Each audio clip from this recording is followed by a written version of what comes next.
I'm here at the top. Actually, I'm pretty frustrated because the forecast was that there wouldn't be any clouds up here, and yeah, as you can see.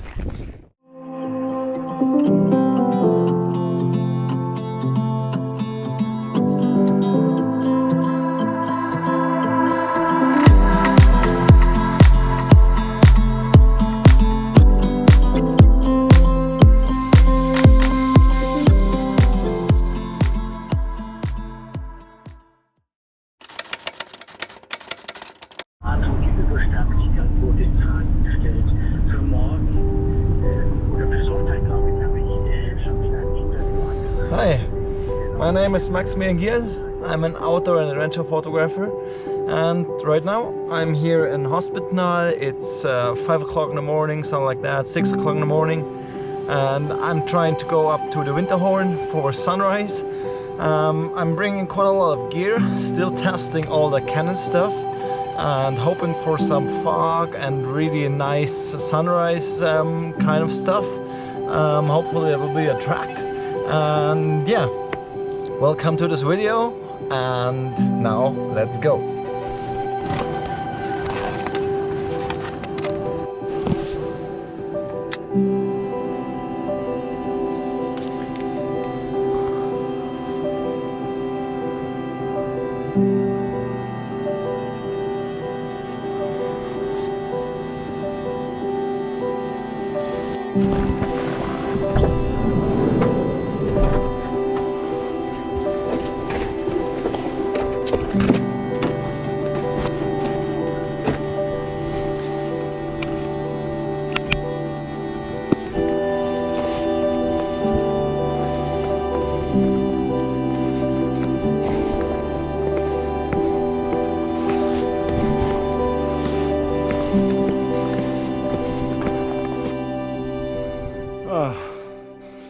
Super horrible.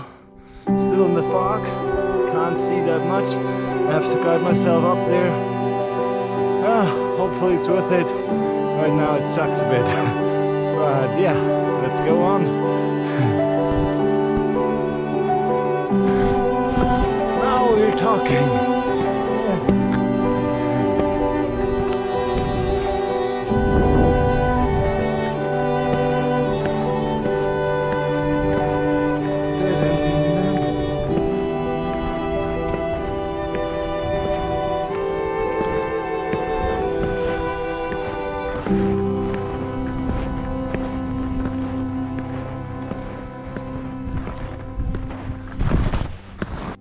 Alright, now I leave my skis here and just head up for the summit.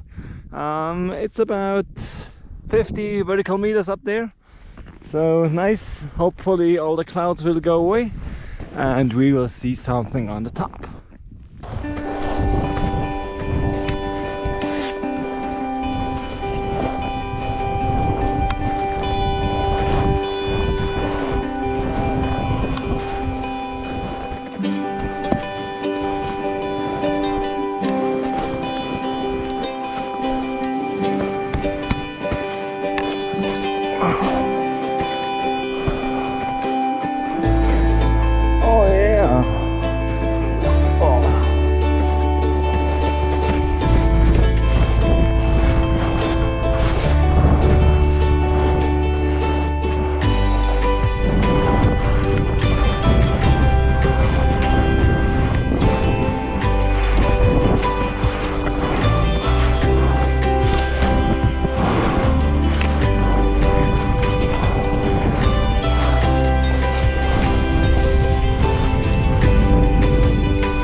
top.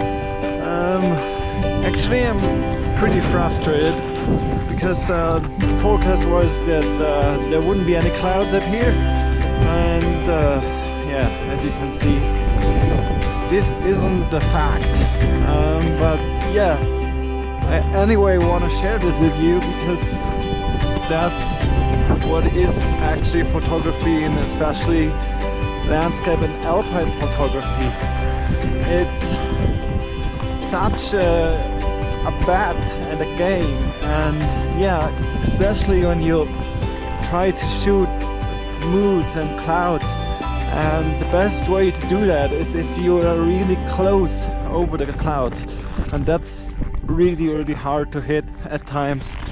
And yeah, I think I anyway got some nice shots, and I'm hoping that the clouds will disappear in the next 15 to 20 minutes, and then I hopefully can do some long exposures.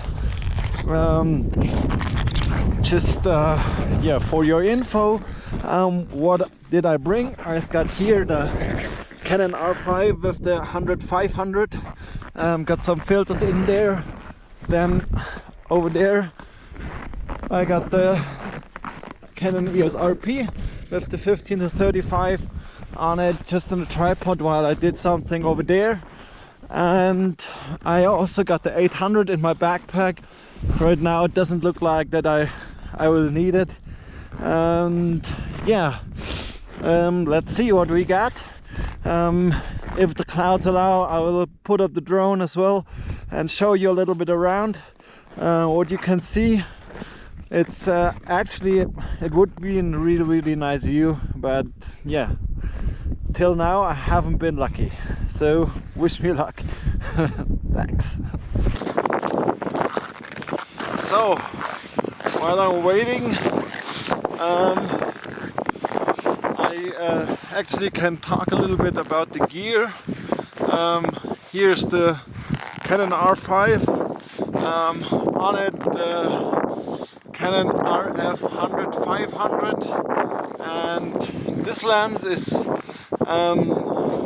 for me like the perfect landscape lens in terms of size, weight, and the possibilities I got with it. It's I think 1.4 kilo, something like that. Got the holder for the tripod here, and the big sunscreen or whatever how you call it, with a tool to grab in there. If you have a filter on it, like a polarizing filter, then you can just turn it and just adjust it. You can change in front how hard it is to turn, which is nice. It's a nice thing. Then we have the ring where you can actually just program which kind of setting you want to change here. And then we have the range of the autofocus, auto and manual focus, stabilizer, and 3 modes of stabilizing the lens. It's for me a perfect lens for, as I said, landscape photography, also portrait photography, and it's yeah, I really love it, and I definitely want to have this lens, so I'm definitely gonna get it soon. Right now I just borrowed it from Canon for 2 weeks, just to get it a test and see how it works. And so far I can tell you I really love this lens.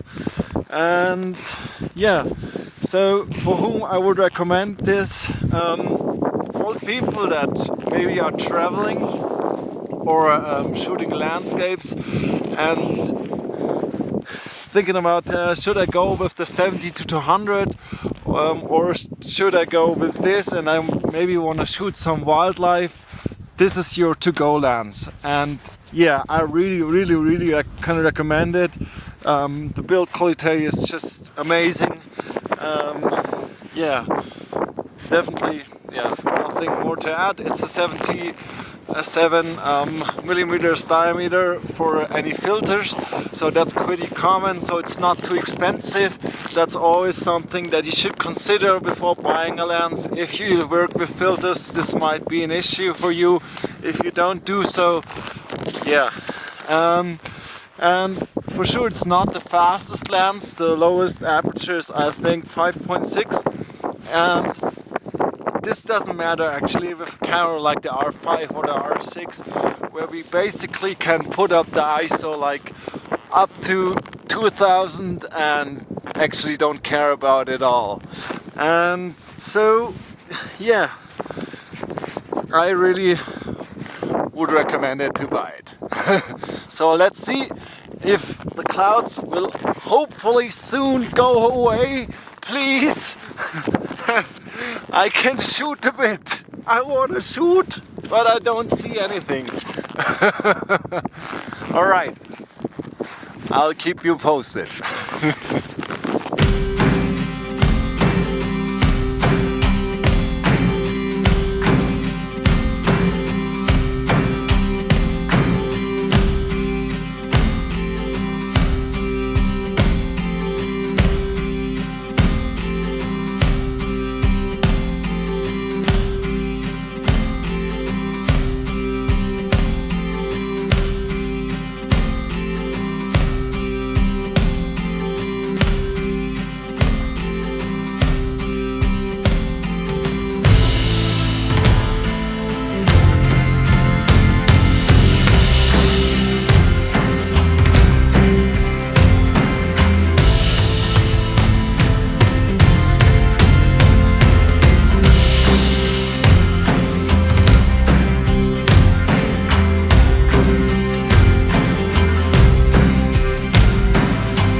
See you down there, and yeah, let's go.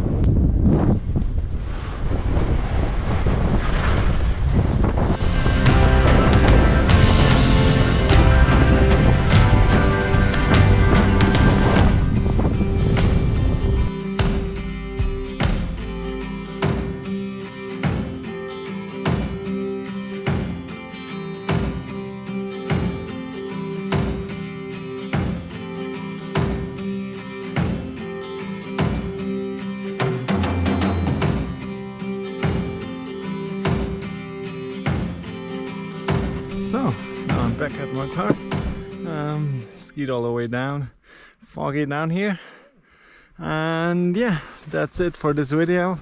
Next video will be about the RF 800. We'll talk about a little bit about this lens, what it's for and what you should know about it. And yeah, for right now, that's it. I hope you liked it, and if you liked it, just hit the like button, and if you haven't already, just subscribe to this channel. It would be a pleasure, and if you do so, I will see you in the next video. Bye.